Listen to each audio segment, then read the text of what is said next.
Bendiciones para la iglesia aquí congregada en esta mañana.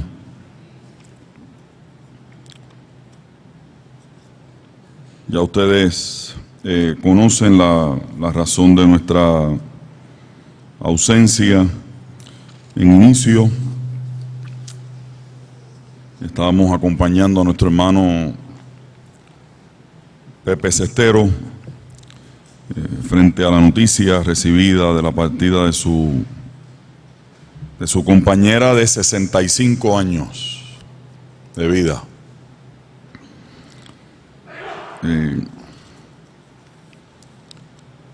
Y como bien oraba Lola en la consagrando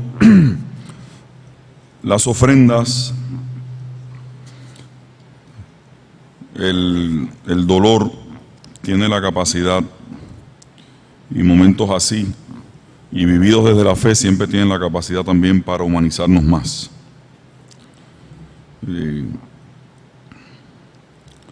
Esta ha sido una semana larga y agotadora para todos, estas últimas 2 semanas, pero damos gracias al Dios que es el Emanuel, que es Dios con nosotros.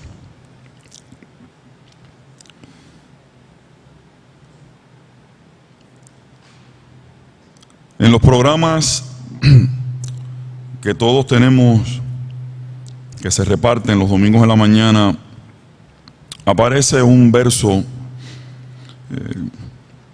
muy conocido, de esos versos que se convierten en muy comunes, en muy utilizados, particularmente para hablar de los efectos que ha tenido el encuentro, los efectos que ha tenido en nuestra vida el encuentro con Dios. El apóstol Pablo, escribiéndole a la iglesia en Corinto, luego de venir argumentando una serie de cosas, dice en ese momento: por lo tanto, si alguno está en Cristo, es una nueva creación, o es una nueva criatura, como dice la versión que más conocemos nosotros. Las cosas viejas pasaron, he aquí todas son hechas nuevas. La versión que escogimos dice: lo viejo ha pasado, ha llegado ya lo nuevo. Y de repente, hermanos y hermanas, pensamos en este texto, de alguna manera aprovechando la coyuntura de que siempre en el inicio de un nuevo año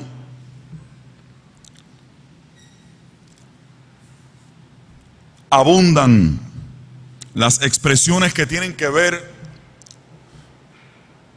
con tiempos nuevos, con decisiones nuevas, con lo que comúnmente la gente habla de las famosas resoluciones. Y a veces, hermanos y hermanas, eso que de por sí es bueno y nos parece que es saludable y conveniente que un tiempo nuevo en la forma en que está marcado en el calendario pueda invitar a la gente a ese tipo de reflexión.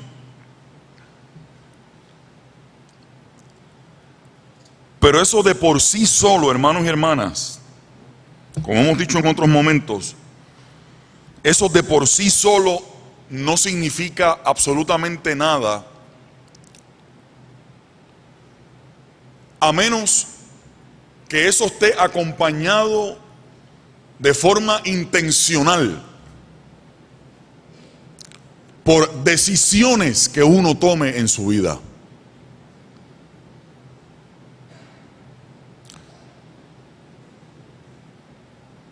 Por la puesta en escena de un proceso real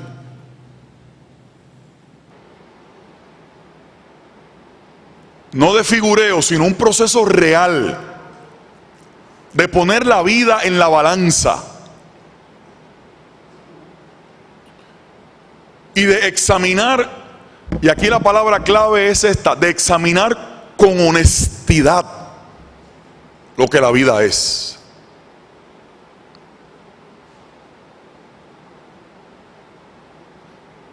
Claro que es hermoso decir desde la fe, las cosas viejas pasaron, he aquí todas son hechas nuevas, como lo dice la versión que hemos aprendido desde siempre. Pero eso no es un conjuro mágico de un hechicero de ocasión.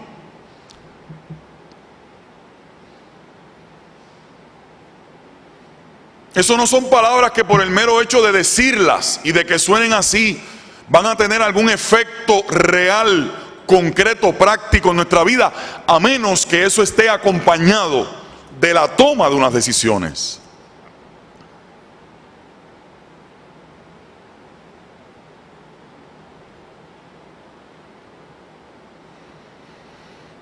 Ustedes y yo podemos decir 1000 veces las cosas viejas pasaron,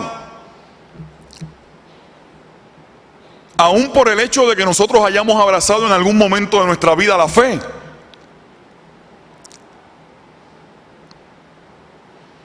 Pero si en nuestra vida se siguen dando las mismas marcas de las que hablábamos la semana pasada, cuando conversábamos sobre el texto de la presentación de Jesús en el templo, y que al muchacho lo fueron a circuncidar, y que María se presentó allí con José para el rito de la purificación del cuerpo, por el manejo que había con lo de los fluidos del cuerpo que les expliqué el domingo pasado, y todo lo que tenía que ver con las marcas externas que señalaban que aquel niño y que su familia eran parte y estaban inscritos en el pueblo de la alianza. La pregunta vuelve a reiterarse en la mañana de hoy, hermanos y hermanas. Esto tiene que ver también con eso. ¿Cuáles son las marcas concretas que hay en nuestra vida que identifican que hay algo distinto que ha ocurrido a partir de ese encuentro con Dios? ¿Cuáles son las señales identificables y específicas que están ahí en nuestra conducta, en nuestra cotidianidad, en nuestra ética de vida, en nuestro manejo de situaciones, en los criterios que tenemos para hacer las cosas?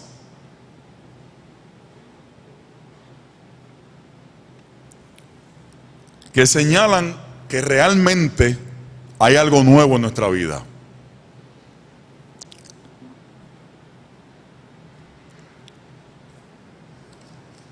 Les aseguro, hermanos y hermanas, que van a haber otros momentos en los que vamos a hablar de este texto. Hoy lo que estoy es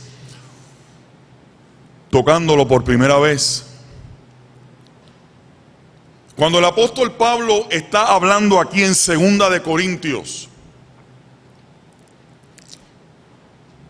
y viene en esos primeros capítulos argumentando lo que ha estado diciendo, y aquí dice por lo tanto.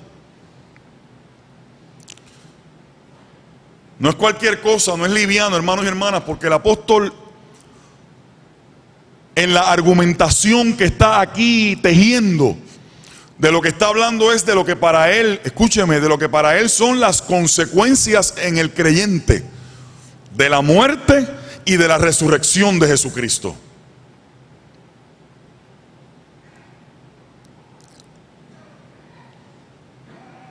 Recuerden, por ejemplo, cuando el apóstol en uno de esos momentos, que yo le llamo para mí uno de esos momentos luminosos que tenía el apóstol,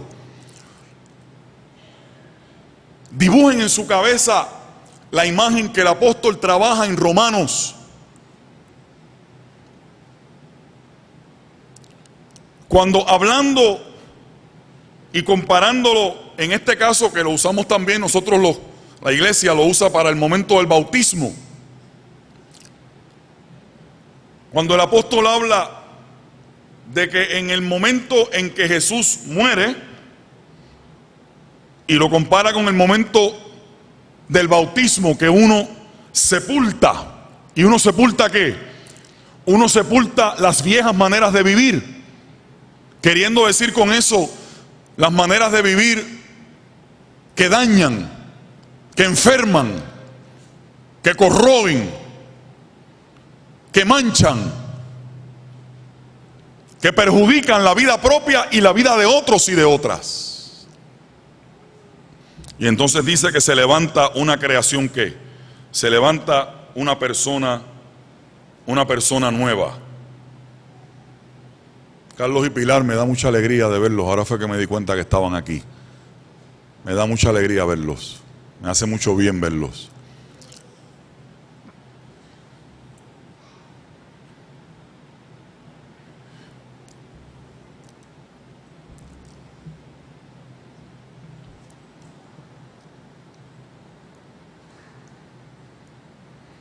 Yo he pensado mucho en eso en estos días, ¿verdad? En este asunto de lo nuevo y de lo viejo. Jesús, por ejemplo, hablando de que no es posible poner el vino nuevo en odres, ¿qué? En odres viejos, sino que tiene que haber una, ¿qué? Tiene que haber una correspondencia entre una cosa y la otra. Eso es lo que también está hablando ahí, que haya una coherencia.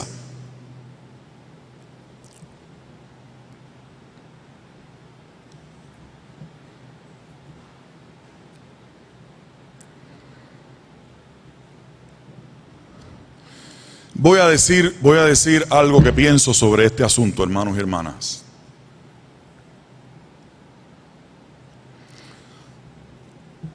A veces yo tengo la impresión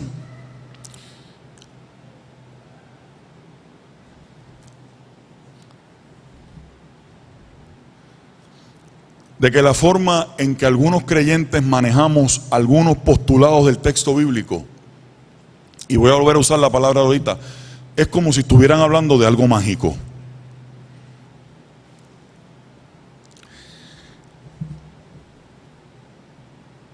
Nadie tiene que decir nada, nadie tiene que contestarme después del culto, nadie tiene que venir al confesorio del pastor para decirle. Pero yo les voy a hacer una preguntita interesante y me la hago a mí mismo. ¿Cómo es ese asunto de que al venir a la fe, todo, dice el apóstol que es todo lo viejo ha pasado? Todo lo que nosotros éramos y lo que pensábamos y cómo actuábamos y cómo veíamos las cosas, todo se ha desaparecido. Es para que manejemos con salud lo que está diciendo el apóstol.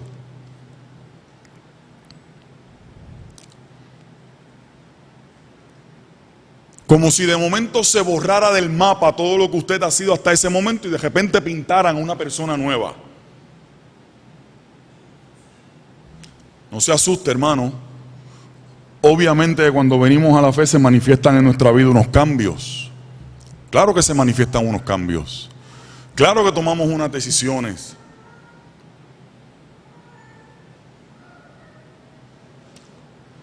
Pero en ese sentido que nosotros entendemos la palabra todo, realmente todo lo que éramos antes deja de estar en nuestro sistema. O todavía quedan por ahí, tenemos que estar luchando a diario con resabios y con conductas y con impulsos y con pensamientos. Nadie me conteste para que no se autoincrimine.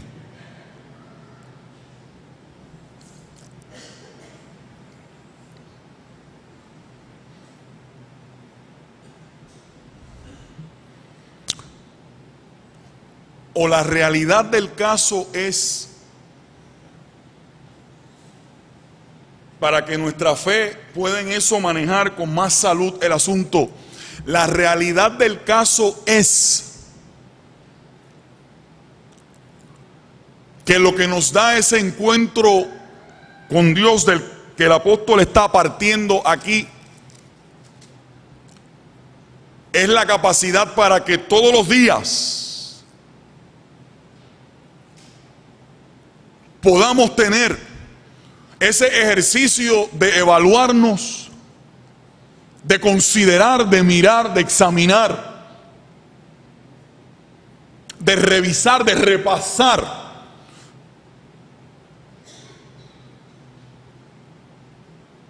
Y como dirían por ahí, y de escanear la vida. Porque realmente todos los días nosotros estamos en alguna parte de nuestra vida, en algún segmento de nuestra vida. Digo, a lo mejor los que están aquí, ¿verdad?, son tan especiales que yo no les he visto las alas. Pero yo, hermanos y hermanas, lo que creo que pasa es que todos los días el Espíritu de Dios nos da la capacidad para ir haciendo ese examen, esa revisión, ese repaso, ese escaneo. ¿Ah?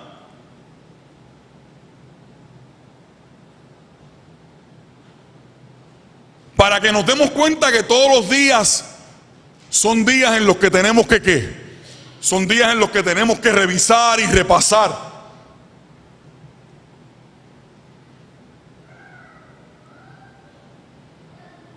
Y que la vida de fe no es otra cosa que un continuo, interminable, de ese examen, de esa mirada, como llamamos ahorita, de esa mirada honesta al interior, a la geografía interior de nuestra vida. Porque nos damos cuenta que en algún área de nuestra vida, aunque sea en una, si es que usted es de los más excelentes, ¿verdad? Yo no estoy en esa liga. Pero si usted se da cuenta de aquello que decía Pablo en las mismas cartas, en el mismo Corinto, diciendo que Pablo tiene unos momentos, hermanos y hermanas, que nos ayudan tanto si los cogemos en serio. Miren la lucha y la paradoja en el interior de Pablo. Está hablando de todo este asunto de la conducta y de la nueva criatura que es en Cristo, pero dice, en un momento dado, mirando su humanidad, dice, ¿cómo es que lo dice Otto? Pero lo que debo hacer, parafraseando, lo que debo hacer, lo que estoy consciente que es correcto hacerlo, eso no ¿qué? Eso no hago. Y entonces mira la moneda y dice, y lo que sé que no debo hacer, ¿eso qué? Eso hago. Por eso la Biblia hay que leerla con esa responsabilidad y con ese cuidado que intentamos hacerlo aquí todo el tiempo.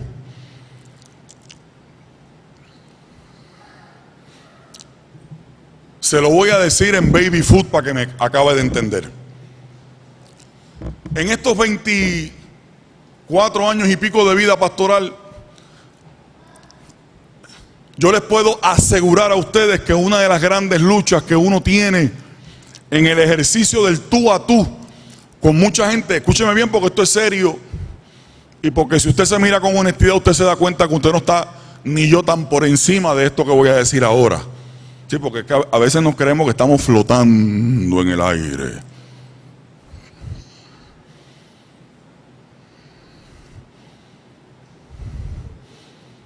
Y lo bueno de la fe es que nos hace aterrizar para que podamos ver nuestra realidad y que nuestra realidad pueda sufrir verdaderos cambios. Los cambios que el Espíritu quiere operar en nosotros. ¿Alguien dice amén a eso? ¿Sabe lo que ocurre? Que una de las grandes frustraciones de la gente es que me dicen, pero pastor, es que yo vine a Cristo y todavía a mí me da con esto, con aquello. Usted piensa en lo que sea. Yo no me voy a poner aquí ahora con la cuestión folclórica de dar ejemplos.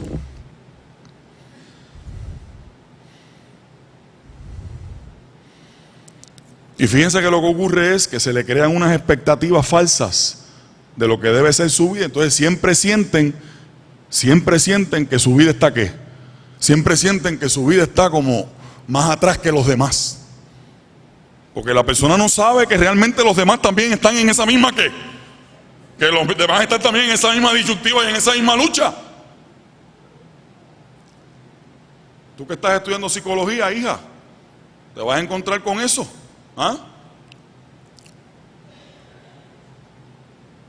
Y el apóstol nos da la llave de libertad para entender el asunto. En esta cosa de la naturaleza humana, lo que quiero hacer, Y lo que debo hacer, eso no hago. Y lo que sé que no debo hacer, ¿eso qué? Eso hago.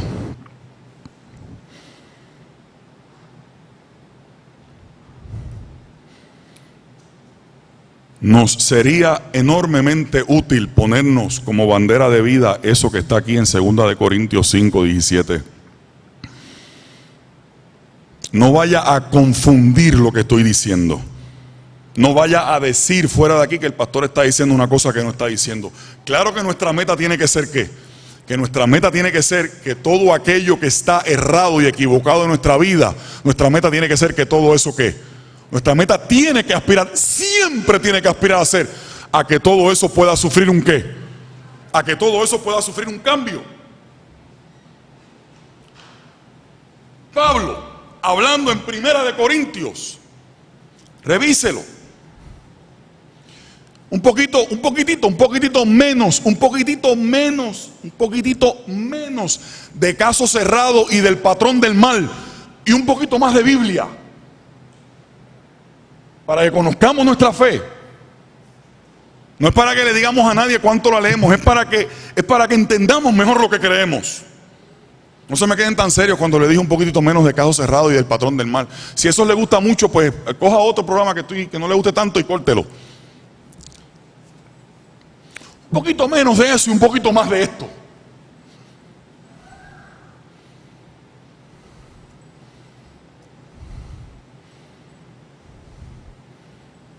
Me gusta cuando se quedan así. Los quiero como quiera. No me importa. No me importa. Eso es. La recuente, si alguien lo quiere googlear en la Biblia, eso es lo que Pablo en 1 de Corintios está fajado tratando de explicar del asunto de dejar. Allá trabaja con el asunto de la vieja levadura, para los de ustedes que les gusta ir a buscar el texto. De dejarla, de bregar con el asunto de la vieja levadura. La vieja forma, ahí bregando también con las mentalidades de los judíos, ¿verdad? La vieja forma de entender la vida, religiosamente hablando. Jesús con lo que dijo ahorita de los odres viejos y de los odres nuevos, es decir, de las estructuras viejas y las estructuras nuevas, de los moldes, olvídese ahora del odre, porque a lo mejor usted no sabe lo que es un odre, de las estructuras viejas y de las estructuras nuevas, de los moldes viejos y de los moldes nuevos, de los criterios de antes y de los criterios de ahora.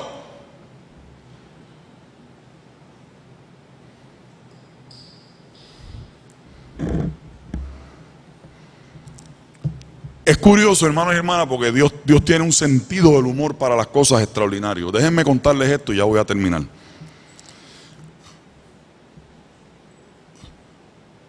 Mi esposa y yo estamos descubriendo esto lo que le voy a decir es inaudito y es increíble.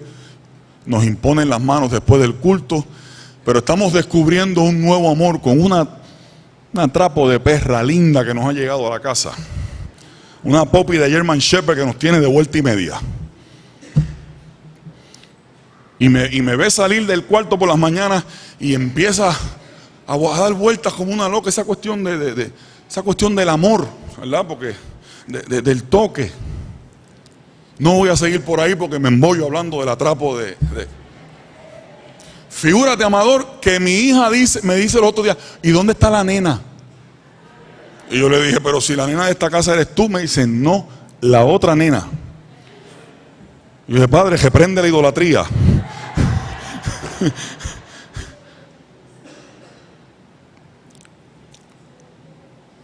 Yo estaba afuera para que la peja pudiese tramitar sus asuntos biológicos. Estaba paseando por ahí y de momento pasa una persona, un hombre que es creyente, y empezamos a hablar. Vecino de por ahí cerca. Mire que la peja, sí, nos pusimos a hablar porque el tema de conversación es la nena, según Alanis. Y yo que estaba en estos días aún en medio del asunto de la muerte de Titi Mechin y todo lo que eso implicó, yo estaba la última hora y media de yo estar despierto, no podía soltar, no me pregunten cómo, no podía soltar este asunto, ¿verdad? Dejaba lo demás y seguía rumiando y hablando con el texto y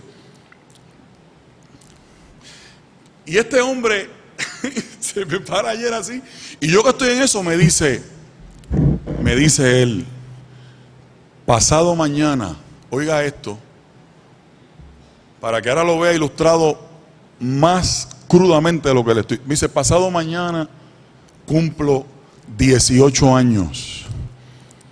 O sea, mañana, el día que se celebra el natalicio de ese héroe de la fe, el reverendo Martin Luther King, pasado mañana cumplo 18 años de una vida nueva. Y el hijo de Rosín y de Gamaliel, cuando me dice eso, yo le digo a él, 18 años entonces en la vida de la fe y de la iglesia. Y me dice, no.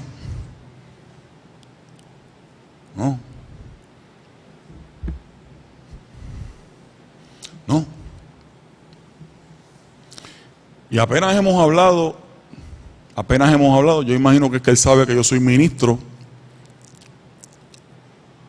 Y de repente de aquella boca sale algo que yo dije, la verdad es Dios que tú tienes una manera particular para... Yo que venía en estos días, no, me dice, no, 18 años en la iglesia no. 18 años de realmente ser una nueva persona. Yo llevaba muchos años antes que ya yo iba a la iglesia. Y yo no sé cara de qué me vio. Y me dijo, pero durante muchos años, aún yo yendo a la iglesia, todavía estaba amarrado por esto.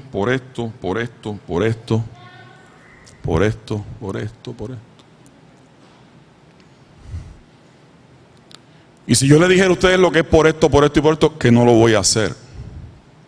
Ustedes me conocen mejor que eso. Pero no estoy diciendo que quiero que me entiendan, no estoy hablando de cosas. Quiero usar un ejemplo que no, ¿verdad? Pero no. O sea, no es que en vez de concho, no es eso. Estoy hablando de cosas pesadas en la vida y en la conducta de una persona. Y ustedes son grandecitos para saber qué cosas pueden poner en esa lista, posiblemente de cosas bien pesadas en la vida de una persona. Y miren lo que me dijo.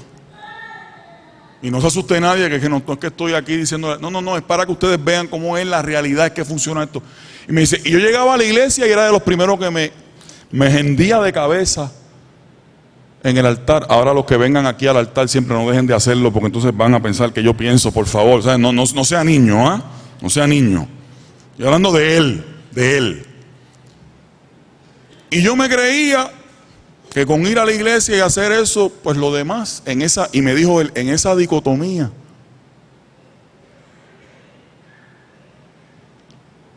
Y él me decía, hay mucha más gente de la que nosotros pensamos que vive así, la fe, en esas dicotomías. Y él y yo no lo estábamos diciendo ni para burlarnos, ni para marcar negativamente a nadie, sino para hablar de las luchas que la gente sigue arrastrando.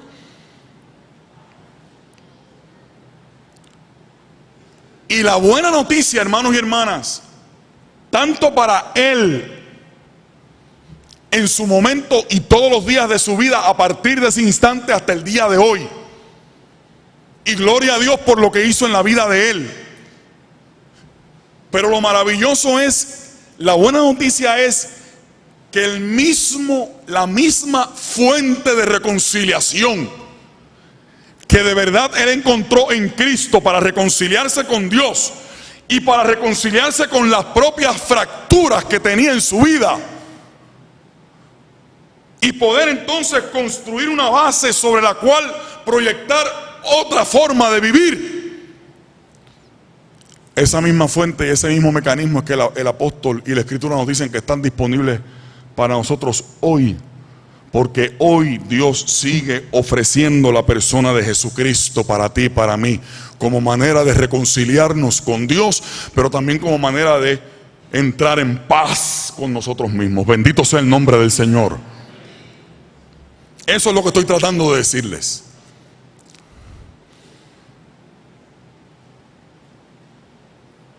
Y que si usted, como dicen los muchachos en la calle, y perdónenme los viejos, y que si usted de verdad espiritualmente quiere desarrollar la babilla, entiéndase, el carácter,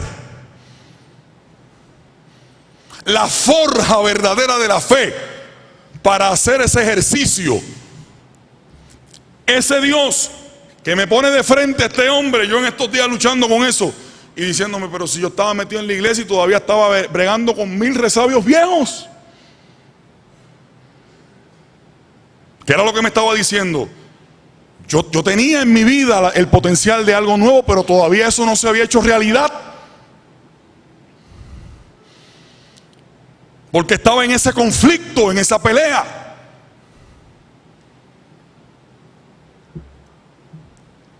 Yo no sé para usted, pero para mí es una noticia maravillosa saber que en la persona de Jesucristo Dios sigue ofreciendo ese espacio,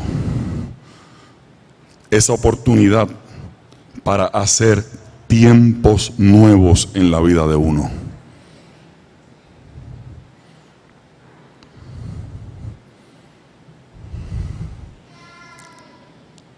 Y que cada vez que a mí, aquí no pongo de ejemplo a nadie, aquí me pongo de ejemplo yo.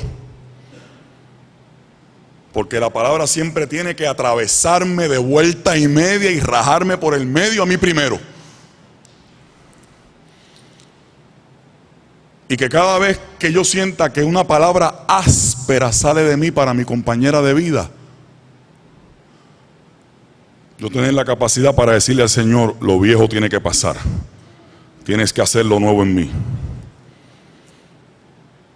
Eso no quiere decir que más adelante no me pueda equivocar.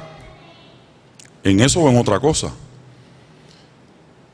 Que cada vez que me equivoco en algún criterio de algún asunto con mis hijos,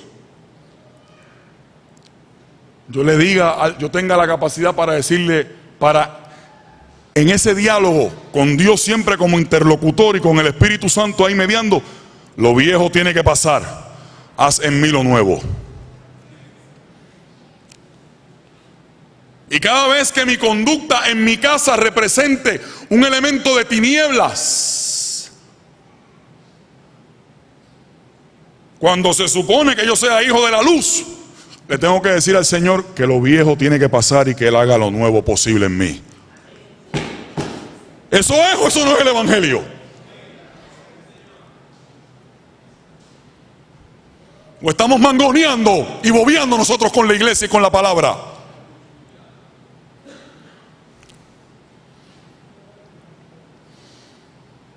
Y cada vez que se refleja en mí una mirada o un gesto que niega la presencia de Dios en mi vida,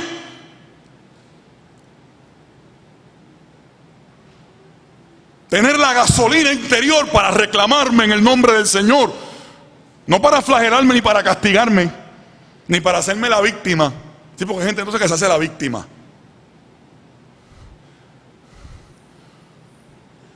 Anganería. Para decirle al Señor, Señor, tú tienes que ayudarme a que esto cambie.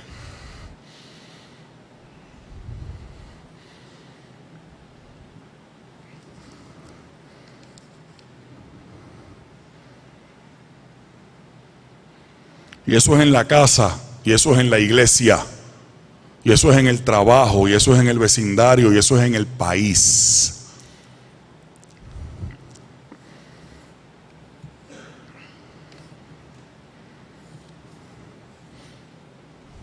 Ojo, ojo, porque este año, cuanto pájaro hay por ahí en el asunto de la zafra del 2016, van a hablar de Dios y de lo buenos que son, Y de Dios, y de Dios, y de Dios, y de Dios los bendiga, y de que Dios me ha dado esto, y que Dios, pero su conducta pública sigue siendo lo mismo en detrimento del país. Por eso que también estoy hablando de esto, porque lo nuevo no llega mágicamente. Dejémonos de esas musarañas. Por eso fue que el domingo pasado les dije que la esperanza mía no está puesta en lo que va a ocurrir en el país en noviembre. Para el que no me entendió, estoy hablando, por si acaso alguien no me entendió, de lo que va a ocurrir en noviembre en las urnas electorales. Mi esperanza no está puesta ahí.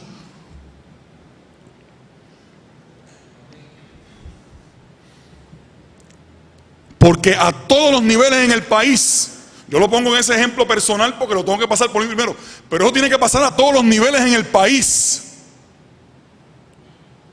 Que Dios ponga moldes nuevos y estructuras nuevas en la conducta de la gente, y de que la gente decida vivir por esos moldes nuevos y por esas estructuras nuevas. Si eso no ocurre, como país vamos a seguir por la misma ruta que llevamos hasta el día de hoy.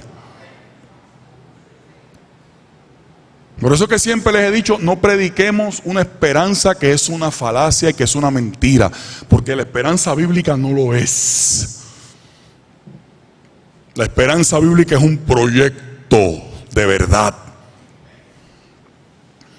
Es una aspiración concreta. Pero remitiéndonos a lo que habíamos estado hablando hasta hace 5 minutos atrás, para que no se me asusten mucho.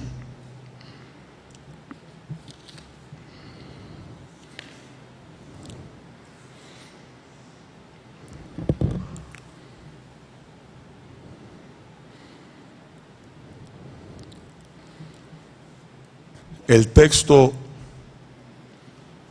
nos dibuja la imagen de esa oportunidad que Dios nos da